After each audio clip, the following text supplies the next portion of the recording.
তুমি যেভাবে বলবে আল্লাহ দরবারে তোমার দোয়া ওইভাবে কবুল হবে। মা তুমি যদি তোমার ছেলের জন্য দোয়া করো, তোমার ছেলের হাজারো বালা মুসিবত দূর হয়ে যাবে।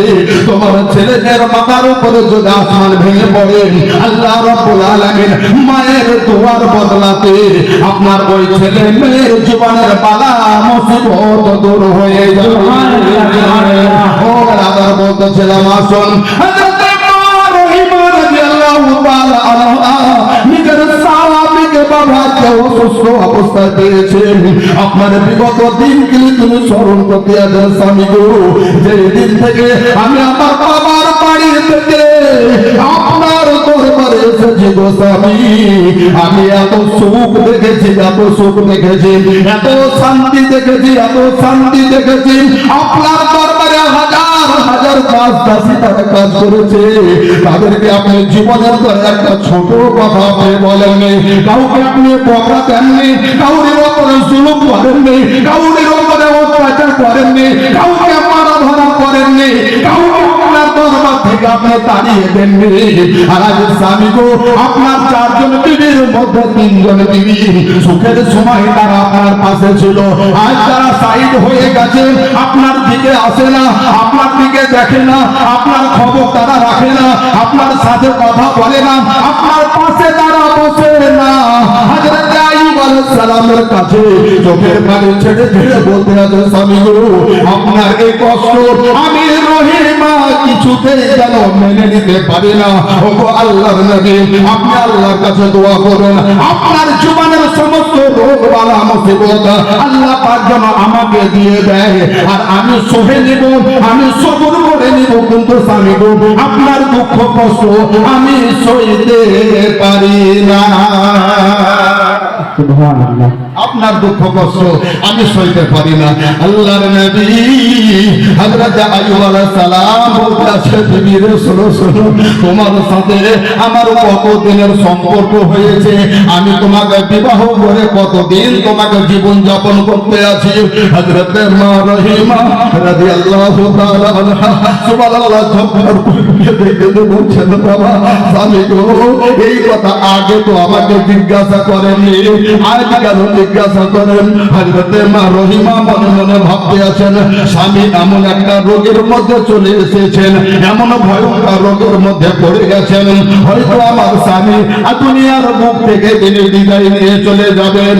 আমার স্বামী যদি দুনিয়া থেকে চলে যায় গো, আমি রহিমা কার কাছে গিয়ে দাঁড়াবো?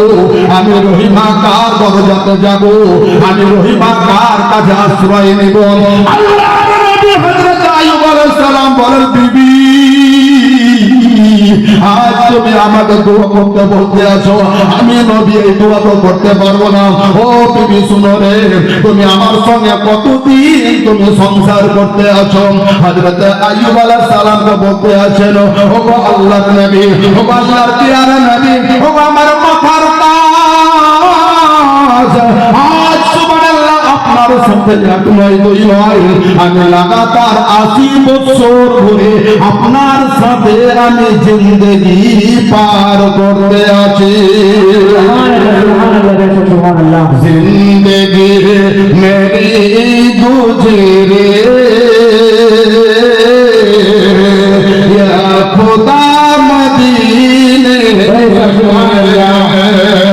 জিন্দগি মেরি গুজরে ইয়া খুদা মদীনে, জিন্দগি মেরি গুজরে ইয়া খুদা মদীনে में, मौत भी मेरा लिख दे, मौत भी मेरा लिख दे, या खुदा मदीने, मौत भी मेरा लिख दे, या खुदा मदीने में। और हाजी होने जाते ही ये कहा मदीने में,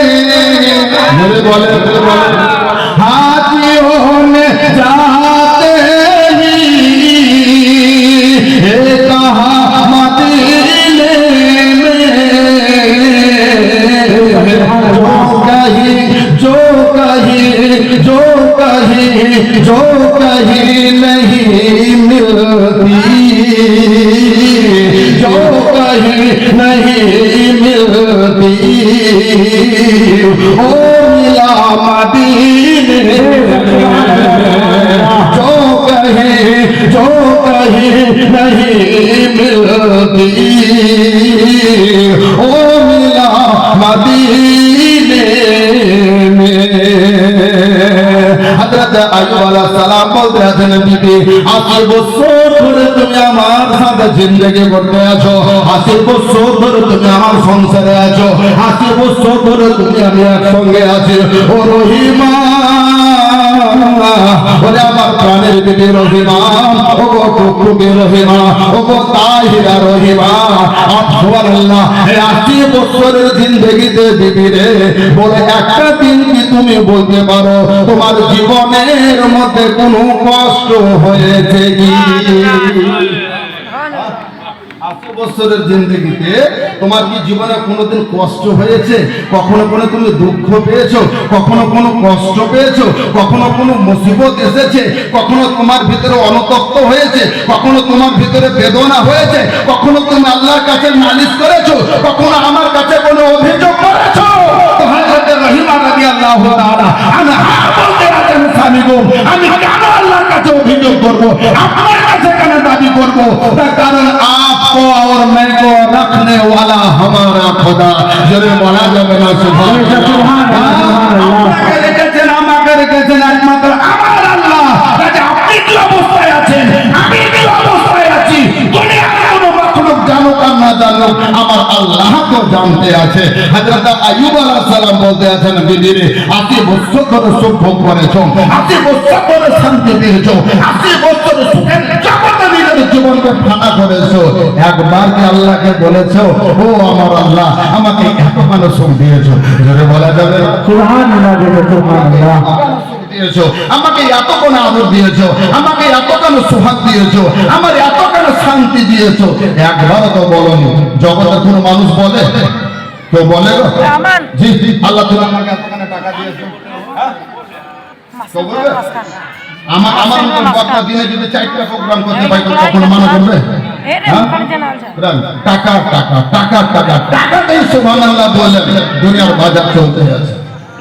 হযরত রহিমা রাদিয়াল্লাহু তাআলা আনহা হযরত আইয়ুব আলাইহিস সালামের পা দুটোকে ধরে নিলেন, বলতে আছেন স্বামী গো, তবে কি আমি কোনো অপরাধ করলাম নাকি? আল্লাহর নবী বলতে আছেন বিবি রে অপরাধ করনি, এখান থেকে তুমি একটা শিক্ষা গ্রহণ করো। বলে কি? বলে 80 বছর ধরে তুমি সুখের জগতে থেকেছো, শান্তির জগতে থেকেছো, যেমন আল্লাহ পাকে তুমি একটা বারের জন্য বলনি অনুরূপ মাত্র কয়দিন আমি অসুস্থ অবস্থায় আছি, আমি কয়দিন বিছানায় পড়ে আছি, আমি কয়দিন আমি রোগা অবস্থায় আছি। ও বিবি, আমি কেমন করে আমি আমার খোদাকে বলতে পারি ও দয়াময় তুমি আমাকে সুস্থ করো, তুমি আমাকে শিফা দান করো, তুমি আমাকে সুবহানাল্লাহ পূর্বের জীবন ফিরিয়ে দাও। ও বিবি, আল্লাহর দরবারে আমি সবরকারী থাকবো, আল্লাহর কাছে আমি নিজেকে সবরকারী হব। কারণ হলো এই, আমার আল্লাহ রাব্বুল আলামিন আমার সম্পর্কে বেশি ভালো জানেন, আমাকে কি অবস্থায় তিনি রেখেছেন, আমি যিনি আমার খবর সর্ব অবস্থায় রাখেন, আমি তিনার কাছে কেমন করে বলবো বিবি রে খোদা আমি বড় কষ্টে আছি। হযরত আপনার মা রহিমা রাদিয়াল্লাহু তাআলা আনহা বলতে আছেন স্বামী গো, এই কথা আমি আর জীবনেও কখনো বলবো না। ও বাবাজি, এক নয় দুই নয়, লাগাতার 3টি বছর চলতে আছে। হযরত আইয়ুব আলাইহিস সালামের শরীরে পচন ধরেছে, বললেন আপনার ঘা থেকে আপনার পুঁজ বার হচ্ছে, আপনার পুরো শরীর যেন রসে আপনার বিছানা ভিজে যাচ্ছে, এমন সুবহানাল্লাহ দুর্গন্ধ ছড়াচ্ছে। আপনার বিবিগণ ভুল করেও দেখে না, তিনার দরবারে আর কোন রাজা প্রজা আসে না, তিনার দরবারে সুখের মানুষগুলো আসে না, তিনার দরবারে শান্তির মানুষগুলো আসে না, তিনার দরবারে তিনার বন্ধুগুলি আসে না। এমন সুবহানাল্লাহ নিজের বিবিরাও একবার খবর রাখে না, গ্রামের মানুষেরা গন্ধে আপনার থাকতে পারে না, ও রাজার তারা নাকে মুখে রুমাল দিয়ে থাকেন। আইয়ুব আলাইহিস সালামের বাড়ির পাশ দিয়ে বাবা কেউ যায় না। আমার আল্লাহ পাক বলতে আছেন ওয়াল আনফুস, আমি তোমার আত্মাকেও ক্ষত দিয়ে দেব। জোরে বলুন সুবহানাল্লাহ। মারাত্মক ব্যাধি দিয়ে দিব। ও বান্দা, যদি তুমি সবর করতে পারো তবে তোমাকে জান্নাতের সুসংবাদ আমি শোনাবো। হযরত আইয়ুব আলাইহিস সালাম 3 বছর বাবা কাটিয়েছে, বিরাট ঘটনা। সুবহানাল্লাহ, এক রাত্রে আর শেষ করা সম্ভব হবে না। আমি বলবো মায়েরা গো, চাইলে দান দিতে হবে, এটা মনে করেন না। যারা দানের নিয়াতে আপনার সুবহানাল্লাহ নিয়াত করেছেন, আমার কমিটি ভাই সুবহানাল্লাহ আপনাদের কাছে যাবেন, আপনারা কমিটির ভাইয়ের কাছে লিখিয়ে দিবেন। আপনার জীবনীটা ভালো করে শোনার চেষ্টা করেন। যারা সুবহানাল্লাহ বাবার নামে দান করতে চাহেন দান করে দেন, মায়ের নামে দান করতে চাহেন দান করে দেন, শাশুড়ির নামে দান করতে চাহেন দান করে দেন, ছেলে মেয়ের নামে দান করতে চাহেন দান করে দেন। বক্তা চাইবে তারপরে দিব, এইরকম নিয়াত করবেন না। কারণ হলো আপনার কারণ হলো আমার আল্লাহ আপনার নিয়াতের মালিক। সুবহানাল্লাহ। বাবার নামে 1000 টাকা দিয়েছে। আসেন, আজকে বেশি কাউরের কাছে জুলুম করবো না, বলেন যেটা দিবেন তাই দেবো বললেন। হ্যাঁ, তার কারণ প্রতিদিন জুলুম করলে আমার বদনাম হবে। বক্তাটা এমন গো না ছোড় বললেন। হ্যাঁ, কিন্তু না, আমি আমার জন্য চাইনি বাপ, চেয়েছি আপনাদের জন্য। আমার জন্য চেয়েছি, বলতে পারবেন? বলেন 1000 1 টাকা, মানে 1 টাকা চলছে। মাশাআল্লাহ মাশাআল্লাহ। আগে 1 টাকা, তারপরে 100 টাকা। এটা 100 টাকা দিয়েছেন খলিল। হ্যাঁ, তিনার নিয়ত যেন আল্লাহ কবুল করুন। দোয়া করবো বাপ, শেষে দোয়া করে যাব। হযরত আইয়ুব আলাইহিস সালাম নিজের বিবি ডেকে ডাকলেন, বলতে আছেন, ও আমার বিবি, আমি তোমাদের উপরে কোনো দুঃখ করছি না, তোমাদের উপরে আমার কোনো রাগ দুঃখ নাই। কারণ হলো এই আমার সাম্রাজ্য শেষ হয়ে গেছে। আজকে আমার সেই শাহী খাবার নাই, আজকে আমার শাহী দরবার নাই, আজকে ফেন্টির দুধের বিছানা তোমাদের আর নাই, আতর গোলাপ খুশবু জাফরানে তোমরা নিয়ে গিয়ে ডুবে থাকতে আজকে সেই সুযোগ আর নাই।